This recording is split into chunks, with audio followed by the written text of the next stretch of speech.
Hello guys, welcome back to Alam ideology English classes. Alam ideology English classes में आप सभी का स्वागत है। आज का टॉपिक बहुत ही इम्पॉर्टेंट टॉपिक है और इंग्लिश में इसकी इम्पोर्टेंस बहुत ही अत्यधिक है। अगर कहा जाए तो जो ये टॉपिक है वो समझिए कि इंग्लिश का रीढ़ है। तो जी हाँ, आप सीधे स्क्रीन पे देख रहे हैं कि आज का जो टॉपिक है वो हमारा वर्ब है।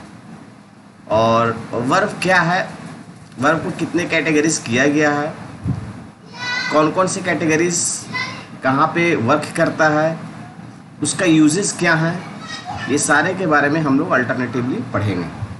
सबसे पहले हम लोग यहाँ पे देखते हैं वर्ब, और वर्ब का जो लैटिन वर्ड है उसका नाम है वर्बम, यानी वर्ब जो है वो लैटिन वर्ड से लिया गया है और जिसका हिंदी होता है क्रिया। तो चलते हैं। सबसे पहले हम लोग इस वीडियो के एंड तक देखने से पहले मैं आप सभी लोगों को रिक्वेस्ट करना चाहता हूं कि एक बार आप सब्सक्राइब कर दें, सब्सक्राइब करके शेयर करें और लाइक करें। अब हम लोग चलते हैं आगे कि सबसे पहले इसका मैं डायग्राम देखूंगा। तो हम लोग यहाँ पे देखते हैं वर्ब। वर्ब का जो ये डायग्राम है वो बिल्कुल ही क्लियर आप लोग के सामने है। ये जो मैं डायग्राम बनाया हूँ और ये जो आप देख रहे हैं इसके पार्ट्स, ये वर्ब है। सबसे पहले वर्ब को दो कैटेगरीज में रखा गया, दैट इज कॉल्ड प्रिंसिपल और एक्सुलरी वर्ब। और प्रिंसिपल वर्ब को दो कैटेगरीज में रखा गया, ट्रांजिटिव वर्ब, इंट्रांजिटिव वर्ब। और इधर एक्सुलरी वर्ब को भी दो कैटेगरीज में रखा गया, प्राइमरी एक्सुलरी वर्ब और मॉडल एक्सुलरी वर्ब। जी हाँ, अब हम लोग यहाँ पे देखते हैं कि इस ट्रांजिटिव और इंट्रांजिटिव को कैसे हम लोग वर्ब के 5 फॉर्म में रखा गया है, क्यों रखा गया है, इसके बारे में भी हम लोग आगे अध्ययन करेंगे। और इसी V1 और V2 V3 को भी दो कैटेगरीज किया गया है, दैट इज कॉल्ड रेगुलर और इरेगुलर वर्ब। ये वर्ब का मेरा पहला पार्ट 1 है। मैं वर्ब के एक एक कैटेगरीज को मैं पढ़ाऊंगा। इसके बाद भी बहुत सारे वर्ब्स हैं जिसके बारे में आपको समझना बहुत ज़रूरी है।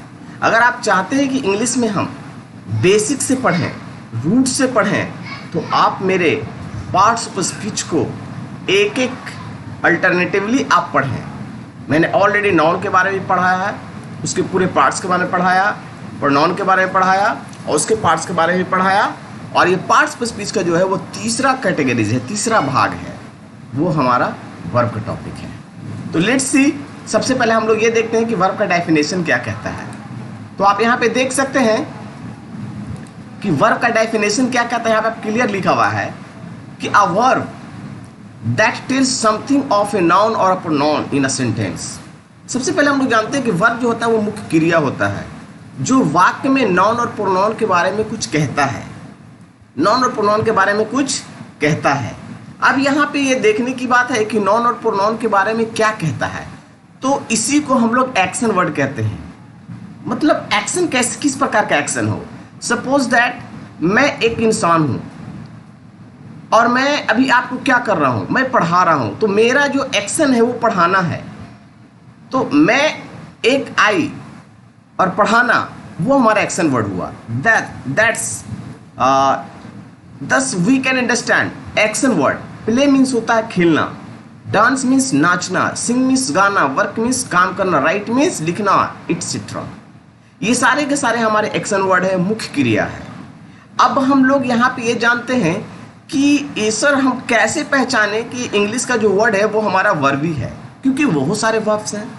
तो जी हाँ, इसका पहचानने का सबसे आसान तरीका कि अंग्रेजी के शब्दों को हिंदी करने पे अगर उस शब्द के अंत में ना आकर ना आ जाए, एक्सेप्शनली को छोड़कर, अपवाद में छोड़कर, तो वैसे वर्ब को हम लोग, या वैसे वर्ड को हम लोग वर्ब कहेंगे।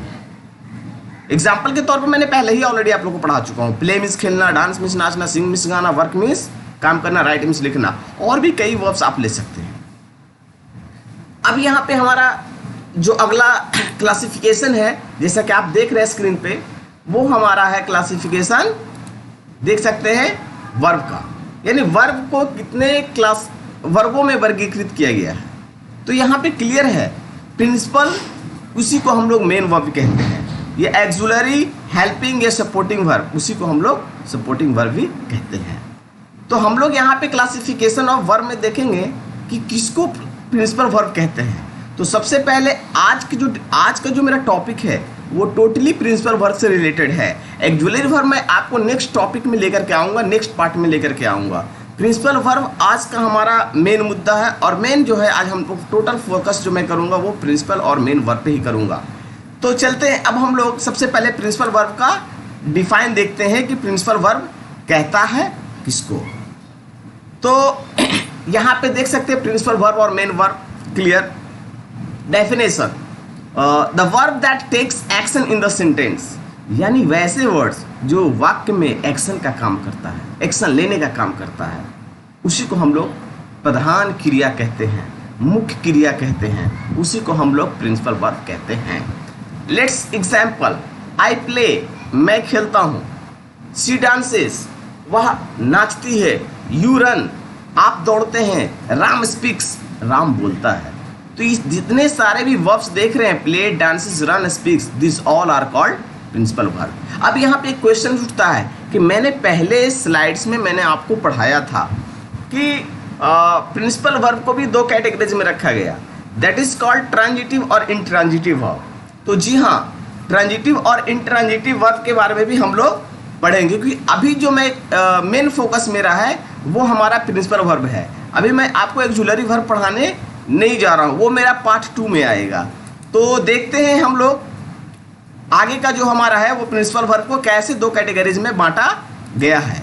तो यहाँ पे आप देख सकते हैं कि प्रिंसिपल वर्ब या मेन वर्ब को दो कैटेगरीज रखा गया है, that is called transitive verb और इंट्रांजिटिव वर्ब। अब ट्रांजिटिव वर्ब किसे कहते हैं, इंट्रांजिटिव वर्ब किसे कहते हैं, तो इसके भी विस्तार रूप से जानने के लिए हम लोग आगे के स्लाइड्स में देखेंगे कि आखिर ट्रांजिटिव वर्ब का डेफिनेशन क्या कहता है, इंट्रांजिटिव वर्ब का डेफिनेशन क्या कहता है। इस वीडियो के अंत तक बने रहें और कॉपी कलम साथ में ज़रूर रखें, एक एक पार्ट्स को अपने कॉपी पे नोट्स करते जाएं। मैं पूरी यकीन के साथ कहता हूं कि आज के बाद से आपको वर्ब पढ़ने की ज़रूरत नहीं पड़ेगी। इट्स माई चैलेंज, ये मेरा चैलेंज है। और यही पार्ट्स नहीं, मैं अभी इसके बाद ही वर्ब के कई पार्ट्स होते हैं वो भी मैं आपको बतलाऊंगा। एक एक टॉपिक और एक एक उसके पार्ट्स पे मैं डिस्कशन करूंगा। तो चलते हैं, सबसे पहले हम लोग ट्रांजिटिव वर्ब्स को देखते हैं। ट्रांजिटिव वर्ब्स कहता है transitive verb is a verb that accepts one और मोर ऑब्जेक्ट्स, यानी ट्रांजिटिव वर्ब ऐसा वर्ब है जो एक ऑब्जेक्ट या एक से अधिक ऑब्जेक्ट को वो क्या करता है, अपने पास रखता है। जैसे देखिएगा, हर मदर गेव, उसकी माँ दिया क्या, मी, मुझे, द मोबाइल। एक ऑब्जेक्ट मी और दूसरा ऑब्जेक्ट मोबाइल। ये भी मैं बताऊंगा कि इसमें दो ऑब्जेक्ट है, दोनों ऑब्जेक्ट का अलग अलग नाम है। The girl kicks the football, ये सारे sentence, he told me a secret, I with him, ये सारे सेंटेंसेस में आप एक ऑब्जेक्ट देख रहे हैं। तो वैसे सेंटेंस को हम लोग ट्रांजिटिव वर्ब कहेंगे। अब हम लोग इंट्रांजिटिव वर्ब्स को देखते हैं। इंट्रांजिटिव वर्ब्स में आप देख सकते हैं कि an intransitive verb is a verb that does not accept any object.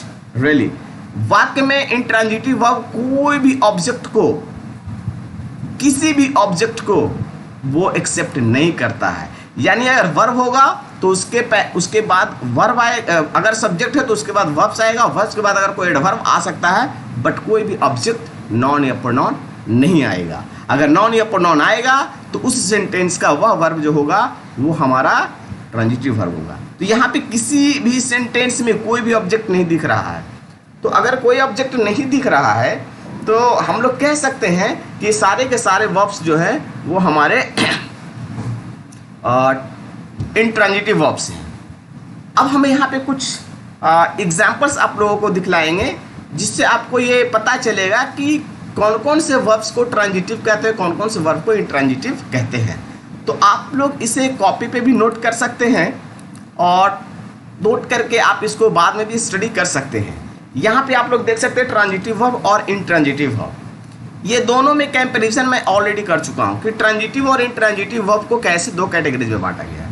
ये सारे के सारे ट्रांजिटिव है जिसके साथ कोई भी सेंटेंस देखिएगा, किसी ने हर एक सेंटेंस में एक ऑब्जेक्ट आया है। लेकिन अगर आप इंट्रांजिटिव वर्ब देखिएगा तो इसमें कोई भी ऑब्जेक्ट नहीं आया, अगर आया है तो सिर्फ एडवर्ब आया है। तो यहाँ पे एक एक एग्जांपल्स को आप देखिएगा, गिव हमारा transitive, why transitive, past transitive, make transitive, sell transitive, make transitive, ये सारे के सारे वर्ब्स ट्रांजिटिव है। और इधर इस स्लाइड्स में जो आप देख रहे हैं ये सारे के सारे हमारे इंट्रांजिटिव वर्ब्स हैं। तो अब यहाँ पे एक सवाल उठता है कि क्या ट्रांजिटिव और इंट्रांजिटिव कुछ ऐसे भी वर्ड्स हैं जो ट्रांजिटिव में भी होते हैं और इंट्रांजिटिव वर्ब्स भी होते हैं, दोनों का इस्तेमाल दोनों सेंटेंस में किया जाता है? तो जी हाँ, बिल्कुल। मोस्टली वर्ब्स ऐसे होते हैं, आगे का स्लाइड्स में आपको दिखा रहा हूँ यहाँ पे, कि most verbs can be used both as transitive and as intransitive verbs। जी हाँ, बहुत सारे ऐसे verbs हैं जिसको आप ट्रांजिटिव में भी यूज कर सकते हैं और इंट्रांजिटिव वर्ब्स में यूज कर सकते हैं। एक एग्जांपल से मैं देता हूं,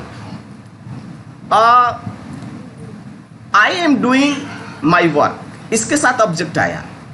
अब मैं इसी को यहाँ पे जो है ये ट्रांजिटिव वर्ब, इसको इंट्रांजिटिव कैसे करूंगा? आई एम डूइंग वेल, मैं अच्छा कर रहा हूं। तो यहाँ पे एडवर्ब आया, तो यहाँ पे डू क्या हो गया? हमारा इंट्रांजिटिव हो गया। तो दस वी कैन अंडरस्टैंड, यहाँ पे सिंग, किक्ड, चेंज, ये सारे बस इतना क्लियर रखना है कि जिस सेंटेंस में ऑब्जेक्ट आएगा उस सेंटेंस का जो वर्ब होगा वो हमारा ट्रांजिटिव होगा, और जिस सेंटेंस में वर्ब आएगा उस सेंटेंस में अगर ऑब्जेक्ट नहीं आएगा तो वो हमारा इंट्रांजिटिव होगा। ये सारे सेंटेंसेस में कोई भी ऑब्जेक्ट नहीं है, अगर ऑब्जेक्ट आया है तो वो हमारा एज अ एडवर्ब के रूप में आया है, otherwise there is no any object in intransitive verb sentence. Intransitive verb sentence के वाक्य में कोई भी ऑब्जेक्ट नहीं है, और ट्रांजिटिव वर्ब्स के भी सेंटेंस में पूरे के पूरे में ऑब्जेक्ट है। तो आज हम लोग यहाँ पे ट्रांजिटिव वर्ब और इंट्रांजिटिव वर्ब के बारे में पढ़ें।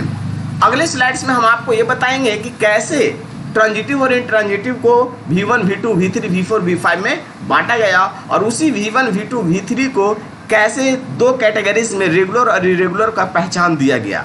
इसके बारे में हम लोग नेक्स्ट पार्ट में डिस्कशन करेंगे। मुझे पूरी उम्मीद है कि आपको यह वीडियो बिल्कुल पसंद आया होगा। तो अगर वीडियो पसंद आया तो आप एक बार इसे सब्सक्राइब कर दें, सब्सक्राइब कर करके इसे लाइक करें और शेयर करना ना भूलें। That's all, thank you. मुझे पूरी उम्मीद है कि आपको वीडियो बिल्कुल पसंद आया होगा। Once again I would like to thanks a lot for this.